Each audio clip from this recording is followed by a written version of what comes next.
ঢাকা শ্যামবাজার থেকে আজকের দেশি পেঁয়াজের পাইকারি বাজার তালিকা। আমরা সরাসরি যুক্ত হচ্ছি ব্যবসায়ীদের সঙ্গে। আসসালামু আলাইকুম। ওয়ালাইকুম আসসালাম। কেমন আছেন? আছি আলহামদুলিল্লাহ, ভালো আছি। ভাই, এই যে ব্যবসা, হুম। এই যে পেঁয়াজের ব্যবসা করছেন এবং আপনার তো কমিশন এজেন্ট, জি। কিন্তু একজন এজেন্ট হয়ে কৃষকের বিষয়গুলো কেমন দেখতেছেন? কৃষকরা কি স্বস্তি মিলছে এখন শেষ পর্যায়ে এসে? না না, কৃষকরা বাজার একটু ঊর্ধ্বমুখী ছিল। ঊর্ধ্বমুখী থাকলে কৃষকের মনে করো হাসি ভরতো, কিন্তু বাজার আবার একটা নিম্নমুখী। হ্যাঁ, মানে আবারও কমছে? হ্যাঁ, গতকাল থেকে আজকে বাজার আবার 2-3 টাকা কম। মানে এই বাজার আবারও কমে গেছে? কমে গেছে, আমদানি বেশি দেখা তো খুব একটা কমবে না। আচ্ছা আচ্ছা, খুব একটা কমবে না? না না না। বাজার যখন কমে তখন তো কমতেই থাকে। না, কমতে থাকে। দেখা গেছে কি এখন থেকে বাজার খুব একটা কমবে না, এই কারণে যে কৃষক যাওয়া যায় মাল বেশি আমদানি করে, বাজার একটু কমবে। আমদানিটা কম হইলে বাজার একটু বাড়তে পারে। আচ্ছা, আমরা এমন কেন যে দাম কমলে কেউ পেঁয়াজ ধরিয়ে না, যখন দাম শুনে যায় 1 টাকা থেকে 5 টাকা বাড়ছে, মার্কেটে পেঁয়াজ পাওয়াই যায় না, ক্রেতাদের এত চাহিদা থাকে ভাই। তো উল্টা হয়ে যায় না যখন? না, আমরা বাংলাদেশ আসলে সমস্যা হলো একটাই, যখন বাজার বাড়ে জেলা 2 কেজি সে 5 কেজি, আর বাজার কমলে জেলা 5 কেজি হ্যাঁ নেবে 1 কেজি, বিপরীত হয়ে যায়। আর উন্নত দেশে থাকে কি বাজার বাইরে গেলে গা জেলা 5 কেজি সে নেবো 1 কেজি, বিপরীত। এই জন্য বাংলাদেশে বাজার একটু বাড়তে থাকলে বিক্রিও ভালো হয়, দেখা গেছে। এই জন্য বাজার বাইরে থাকা, আচ্ছা আচ্ছা আচ্ছা। এই জন্য বাজারটা স্থিতিশীল রাখতে গেলে সরকার, কৃষক, জনগণ সবাই আন্তরিক হইতে হবে। আচ্ছা আচ্ছা। কিন্তু এই যে কমতে বাজারে তো থাকবে না? না, এই বাজার থাকবে না, বাজারে একটু উঠবে। আমদানি বেশি থেকে বাজারটা একটু গতকাল থেকে আজকে 1-2 টাকা কম গেছে। এই বাজারটা কি রমজানে উঠবে নাকি রমজানের পর? না না, বাজার এই বাজারটা এমনই থাকবে, কিন্তু রমজানের পর বাজার একটু কমতে পারে। রমজানের পর একটু একটু কমবে? কমতে পারে। বাড়বে না? না না, আপাতত পারবে না, কারণ তো হচ্ছে হালি পেঁয়াজের বড় মৌসুম শুরু হচ্ছে। আর 15 দিন পর থেকে হালি পেঁয়াজের বড় মৌসুম শুরু হবে, সে বাজার বাড়বে না। আচ্ছা, এখন তো মানে হালি পেঁয়াজ ওটা যাচ্ছে না, এখন তো যাওয়া সব মুড়ি খাড়া। সেই হিসাবে বাজারটা মুড়ি খাড়া, আর 15 দিন পরে মুড়ি খাড়া প্রায় শেষ পর্যায়ে। হ্যাঁ, আর হালি পেঁয়াজ তখন পুরোপুরি শুরু হবে, তখন দেখা গেছে ঈদের পরে বাজার একটু কমবে, বাড়বে না। আচ্ছা, বাজার একটু কমবে। হ্যাঁ, তখন দেখা গেছে আবার যখন যারা মজুত করবে, তখন মজুদদার যখন মাঠে নামবে, তখন বাজার একটু বাড়বে। তাও মিনিমাম আর 1 মাস পরে। আচ্ছা, 1 মাস পর যারা রাখি করে সারা বছর জন্য, যারা রাখি করে। আচ্ছা আচ্ছা আচ্ছা, বুঝতে পারছি। আর হচ্ছে যে এই যে আজকের যে পেঁয়াজের বাজারটা দেখতে পাচ্ছেন, আজকের বাজারে সর্বোচ্চ যে মূল্য তালিকা দেওয়া রয়েছে, মানে গতকালকে থেকে আজকে, সেই মূল্য তালিকা অনুযায়ী কয় টাকা কম দেখা যাচ্ছে? গতকাল থেকে আসা 2-3 টাকা কম। আচ্ছা, আর বাজার মূল বাজার কত চলছে আজকে? আজকে সর্বনিম্ন রয়েছে 28 টাকা, সর্বোচ্চ 36 টাকা। 36 টাকা। জি। আচ্ছা, আমাদের যে পেঁয়াজ গুলো আমরা দেখতে পাচ্ছি, আমাদের কৃষকরা যে ফলিয়েছে, আবাদ করেছে, এবং কৃষকের কাছ থেকে কিছু বার্তা পেয়েছি যে আমাদের উৎপাদন খরচও বেশি যাচ্ছে, এবং আমরা যদি পেঁয়াজের বীজের দিকে যদি তাকাই, পেঁয়াজের বীজের মানও তো ভালো হয় না, পেঁয়াজের ভালো মানের পেঁয়াজের বীজও কৃষকরা পায় না, উৎপাদন খরচও বেশি। মানে সব দিক দিয়ে যদি কৃষক যদি ঠকে যায়, এই পণ্যের দিকে কি সবসময় থাকবে, আগ্রহী থাকবে? না, বাংলাদেশে কৃষক সবসময় শোষিত থাকে। যে কোনো সরকারে আসুক, নির্বাচনের আগে হেরা খুব মানে বড় বড় কথা বলে যে কৃষককে প্রণোদনা দিবে, এই দিবে সে দিবে, কিন্তু নির্বাচন হয়ে গেলে এখনো কিছুই দেয় না। এই যে কৃষকের যে আমরা যে বাংলাদেশের যে কৃষকের টাকা দেশ চলে, যে কৃষকের জন্য ওই বিভিন্ন সার কীটনাশক কিছু ভর্তুকি দিয়ে মানে উৎপাদন খরচ কমাইতে পারতো, বাজার একটু মানে কম দামে বেচতে পারতো। উৎপাদন খরচ বেশি আর কম দামে বিক্রি হলে কৃষক ক্ষতিগ্রস্ত হবে। সেক্ষেত্রে কৃষককে বাঁচাতে গেলে সরকার কৃষি খাতে একটা ভর্তুকি দিয়ে কৃষককে স্বাবলম্বী করতে হবে। আচ্ছা আচ্ছা, কিন্তু আমরা তা দেখতে পাই না ভাই। না, বাংলাদেশে এগুলো হয় না। বাংলাদেশে সবাই মুখেই বলে, কিন্তু বাস্তবতা খুব ভিন্ন।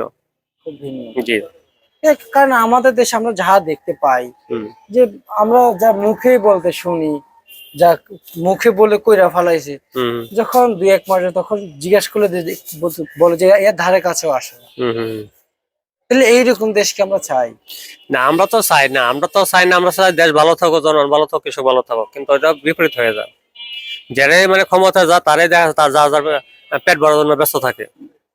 দেখা গেছে হাজার হাজার কোটি রোড না করে যদি টাকাগুলি কৃষকের কৃষি খাতে ভর্তুকি দিত, তাহলে কৃষক স্বাবলম্বী থাকতে পারতো। আচ্ছা, কৃষক বাঁচে দেশ বাঁচবে। সেক্ষেত্রে কৃষকদের বাঁচা রাখতে গেলে সরকারের প্রথম প্রায়োরিটি দিতে হবে কৃষকের দিকে। কৃষকদের কেন শোষণ করতে পারবে এটা সবাই চিন্তা করে। কৃষক হাড় ভাঙা পরিশ্রম করে পেঁয়াজগুলো উৎপাদন করে যদি 60 টাকা বিক্রি হতে হয়, তার মুখে হাসি থাকতো। দিন রাত পরিশ্রম করে মাল উৎপাদন করে বিক্রি হবে 30 টাকা 32 টাকা কেজি। তাতে অনেক টাকা ক্ষতিগ্রস্ত হয়। এই ক্ষতিগ্রস্ত কিন্তু সম্পূর্ণ লায়াবিলিটি কিন্তু কৃষকের উপরে আসে। সেজন্য সরকার কৃষকদের দিকে সবসময় নজর দিতে হবে, কৃষক বাঁচতে দেশ বাঁচবে। আচ্ছা আচ্ছা আচ্ছা আচ্ছা। আর হচ্ছে যে আজকের যে বাজারে যেমন আমরা একটু যদি সকল পণ্য রেখে যদি একটু যদি আলুর বিষয়টা যদি বলি, হুম আলু দীর্ঘ 1.5 বছর ধরে কিন্তু একইভাবে বাজার হুম রয়েছে, 5 টাকার ভিতরে বাজার ঘুরতেছে। জি কিন্তু আ- তখন তো ছিল তত্ত্বাবধায়ক সরকার, হুম উপদেষ্টা ছিল, জি ওনারা কয়েকদিন এক্সপোর্ট করেছিল, হুম তারপর আবার বন্ধ হয়ে গেছে। আর হচ্ছে যে কৃষক চেষ্টা করতেছে যে দেশটাকে উন্নতির দিকে নিয়ে যাওয়ার জন্য। জি কারণ কৃষকের তো কোনো ঘাটতি আমরা দেখতে পাই না এখনো। হুম এই দেখেন আলুর কিন্তু প্রচুর আমদানি হুম বাজারে, এবং উৎপাদনও প্রচুর। হুম সামনে রাখি করবে, হয়তো সর্বোচ্চ বাড়লে 20 টাকা বাড়বে, হুম হুম। এর বেশি বাড়বে না। কিন্তু এই আলুগুলো যদি এক্সপোর্ট করে, তাহলে কৃষকের জন্য কতটুকু উপকারিতা হয় ভাই? না, আলু তো বাংলাদেশ বাদে পার্শ্ববর্তী যতগুলি দেশ আছে সব দেশে কিন্তু মানে আলু বাজার বেশি। নেপাল হোক, মালয়েশিয়া হোক, ভুটান হোক, প্রত্যেকটা দেশে আলু বাজার বেশি। পার্শ্ববর্তী দেশ ইন্ডিয়াতে আলু বাজার বেশি। এখন বাংলাদেশে আলু বাজার কম।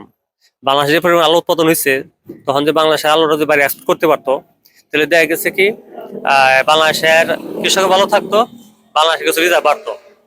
কিন্তু তা না, 2 এক গাড়ি করে আলু মানে নেপালে এক্সপোর্ট হচ্ছে, কিন্তু খুব সীমিত। 30 টন 32 টন 40 টন করে এক্সপোর্ট হচ্ছে। কিন্তু এই মুহূর্তে যদি মালয়েশিয়াতে প্রচুর আলুর চাহিদা আছে, আমাদের যে যারা এক্সপোর্টার আছে এদেরকে যদি সরকার একটু প্রণোদনা দেয়, তাহলে কিন্তু আলুটা বাইরে এক্সপোর্ট হলে কিন্তু আলু বাজার বাড়তো, কৃষক ভালো থাকতো। আচ্ছা আচ্ছা আচ্ছা। কিন্তু আমরা তো এক্সপোর্টের চেহারা তো দেখতে পাই না আমাদের না, দেওয়ার কি? এক্সপোর্ট তো করে না, তো এক্সপোর্ট করে না। এক্সপোর্ট করার জন্য প্রথম ইয়ে হইলো সরকারের।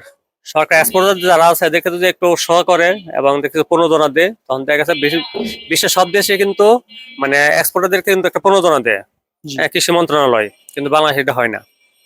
ইন্ডিয়াতে যারা মাল এক্সপোর্ট করে, তখন দেখা যায় যে 20% মানে প্রত্যেকটাতে একটা প্রণোদনা দেয় সরকার। সে প্রণোদনা দেওয়ার জন্য দেখা গেছে কৃষক ন্যায্য মূল্য পা, আবার দেশের সরকারের রাজস্ব বাড়ে।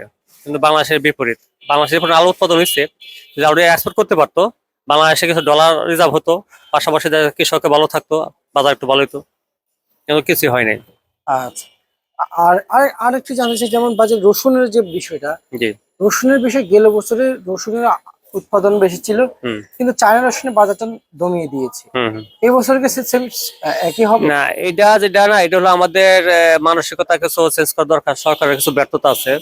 পার্শ্ববর্তী দেশ ইন্ডিয়াতে গত 6-7 মাস ধরে মানে রসুনের বাজার ছিল মানে ইন্ডিয়ান বাংলা টাকা 220 টাকা 260 টাকা কেজি। আর বাংলাদেশে বিক্রি হচ্ছে শুধু অনলি 50 টাকা 60 টাকা কেজি। তখন দেখা যাচ্ছে বাংলাদেশে প্রচুর রসুন ইন্ডিয়াতে চোরাই ভাবে ইন্ডিয়াতে রসুন গেছে। কিন্তু সরকার চোরাই ভাবে না দিয়া কিছু অসাধু ব্যবসায়ীরা মানে চোরাই ভাবে স্মাগলার যারা, এরা পয়সা বাড়াইছে। সরকার মালটা এক্সপোর্ট করতো, এক্সপোর্ট করলে রসুন বাজার বাড়তো, বাংলাদেশ কিছু রিজার্ভ বাড়তো। কিন্তু তা করে নাই, না করে দেখা গেছে কি যারা স্মাগলার এরা চোরাই ভাবে ইন্ডিয়াতে রসুন পাচার করছে, করে দেখা গেছে এরা স্বাবলম্বী হয়েছে। এদিকে আচ্ছা, কৃষক ক্ষতিগ্রস্ত হচ্ছে। বুঝতে পারছি। আর এদিকে চায়না রসুনটার আপিটা চালু রাখছে। চায়না রসুনের বাজার গেছে 150 টাকা কেজি, বাংলাদেশের রসুন গেছে হলো 50 টাকা কেজি।